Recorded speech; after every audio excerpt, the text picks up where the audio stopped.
बिस्मिल्लाहिर्रहमानिर्रहीम। अस्सलाम वालेकुम। मेहरीन के पकवान में वेलकम। कैसे हैं आप लोग? अल्लाह ताला आपको अपने घरों में खुश आबाद रखे, आमीन। आज हम एक और नाश्ते की रेसिपी आपसे शेयर करना चाहते हैं। ऑमलेट तो सभी बनाते हैं, सबको आता है डिफरेंट तरीके से, लेकिन हम कैसे बनाते हैं इसका भी बड़ा डिफरेंट तरीका है। तो आप देखिए किस तरह से बनाते हैं।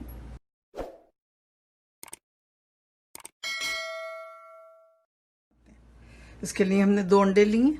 बिस्मिल्लाहिर्रहमानिर्रहीम।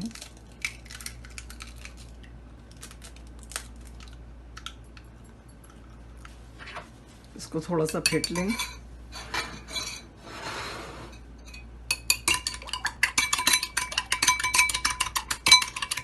ये बहुत ही मज़े का बनता, थोड़ा सा डिफरेंट है, हमने सोचा हम आपसे शेयर करते हैं। ये देखिए, इसमें हमने 1 टेबल स्पून हरा धनिया डालेंगे और 2 टेबल स्पून प्याज है, लेकिन ये चॉप हुई हुई लंबी लंबी जूलियन कटिंग हुई हुई है, ये स्क्वायर में नहीं काटी है। और 2 हरी मिर्चें ली हैं हमने, सिर्फ हरी मिर्चें डालेंगे इसमें। और ये तेज़ नहीं है, हर बाइट में 1 मिर्च आएगी तो आपको बहुत मज़ा आएगा इसके खाने में। लाल मिर्च हम बिल्कुल नहीं डालेंगे। और ये हमने लिया है 1/4 टीस्पून काली मिर्च का और 1/4 टीस्पून नमक का। तो ये हम इसमें डालेंगे। बिस्मिल्लाहिर्रहमानिर्रहीम। काली मिर्च अगर आपको पसंद नहीं है तो आप ना डालें, पिसी भी डाल लें, लेकिन हमें पसंद है, बहुत मज़े की लगती है जब खाते हैं।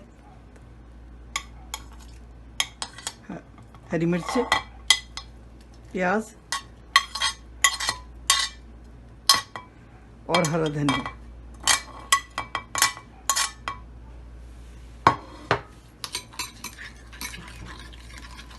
सिर्फ हरी मिर्चें डाली हैं इसमें हमने, काली मिर्च और हरी मिर्च।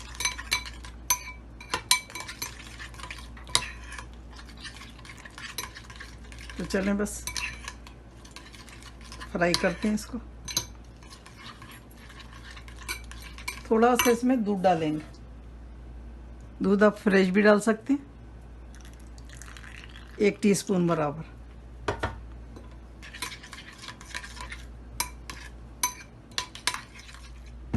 तेल डालेंगे, ऑलिव ऑयल। बिस्मिल्लाहिर्रहमानिर्रहीम।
अल्हम्दुलिल्लाह, नाश्ता रेडी है खाने के लिए। हमने चाय बनाई है, बहुत मज़े का ही है ऑमलेट। मेरी रेसिपी से बनाइएगा, आपको ज़रूर पसंद आएगा। और अगर आपको पसंद आए तो आप लाइक करें, सब्सक्राइब करें और बेल आइकॉन को ज़रूर प्रेस करें, ताकि मेरी नई आने वाली वीडियो आपको फ़ौरन मिले। तो चलिए फिर बनाइए, दुआ में मुझे याद रखिए। अल्लाह ताला आपके दस्तरखान हमेशा भरे रखे, आमीन। फिर मिलती हूँ एक नई रेसिपी के साथ या एक नए नाश्ते के साथ। अल्लाह हाफिज़। Wow, yummy!